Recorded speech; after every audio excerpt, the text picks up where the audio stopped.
Mesdames et messieurs, l'heure est venue pour nous de regarder la femme gabonaise telle qu'elle le mérite. La femme gabonaise exerce le métier le plus difficile et surtout le plus beau métier au monde, celui d'être une mère. Faire et voir grandir ses enfants dans tous les instants de la vie. La femme gabonaise, c'est la jeune femme entrepreneur qui se bat par la beauté de sa tête et non par ses attraits physiques et contribue à notre marche collective vers la diversification de notre économie. C'est l'étudiante ambitieuse qui repousse sans cesse les limites de ses rêves ancrés dans notre réalité nationale. Je parle de cette femme gabonaise qui est le socle de notre société, de cette femme que nous devons consacrer comme étant la gardienne du pacte social de notre pays. Je parle de cette femme gabonaise qui n'est ni une charge pour son homme, ni une charge pour l'homme. Je crois en la femme gabonaise, parce qu'elle regarde l'avenir de notre pays avec suffisamment d'intensité et d'optimisme pour ne jamais se lasser de donner.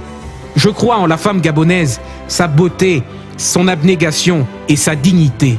Toutes ces valeurs ne l'ont jamais quittée. C'est nous qui les avons quittées du regard. Il est temps que nous regardions la femme gabonaise à travers son engagement pour son pays. Je ne parle pas seulement d'un engagement politique ou administratif, mais surtout de son engagement dans la cellule familiale, dans son foyer. Je ne trahirai pas un grand secret en avouant qu'elle est la vraie patronne. Il est temps que nous apprécions à sa juste valeur l'éducation qu'elle transmet aux enfants, son leadership dans les entreprises privées et l'administration publique. Nous devons faire avec la femme gabonaise parce que nous ne pouvons pas faire sans elle. Je ne veux plus être témoin de la triste réalité de nos mères veuves spoliées. Les conflits entre la veuve et la famille du défunt doivent cesser dans l'intérêt des enfants et pour préserver les liens familiaux. Je ne veux plus être le témoin de nos sœurs victimes de harcèlement sexuel dans le milieu professionnel. Pire encore, dans le milieu de l'enseignement et de la formation supérieure. L'image que j'ai de la femme gabonaise est celle d'une femme forte, parce qu'elle est celle qui donne la vie. Forte parce qu'elle est le premier médecin et le premier compagnon dans la maladie comme dans les meilleurs moments. La femme gabonaise a toujours été le premier et parfois le seul soutien de son époux.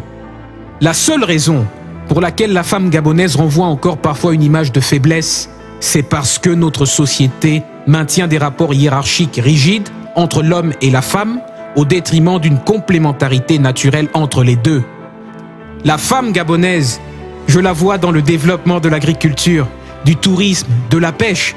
Je la vois encore plus impliquée dans les professions libérales, dans l'administration et dans la haute administration. Je la vois bien formée, car un leader bien connu disait que lorsqu'on forme un homme, c'est juste un homme que l'on forme. Mais lorsque l'on forme une femme, on forme une génération.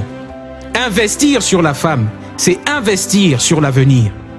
Enfin, je dirais que la nouvelle mentalité positive que nous voulons pour notre pays doit absolument passer par la femme gabonaise, car il lui revient de porter ce projet non seulement pour nous, mais aussi pour les prochaines générations.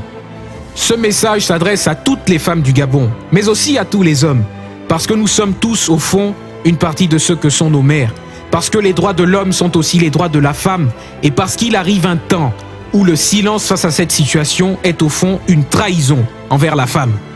Nous devons, aujourd'hui plus que par le passé, travailler à l'amélioration de la condition de la femme.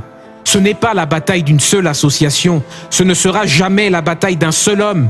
Si des efforts considérables sont consentis à travers les politiques publiques, nous devons envoyer un signal fort à la communauté nationale et internationale et dénoncer les abus qu'elle subit et la protéger.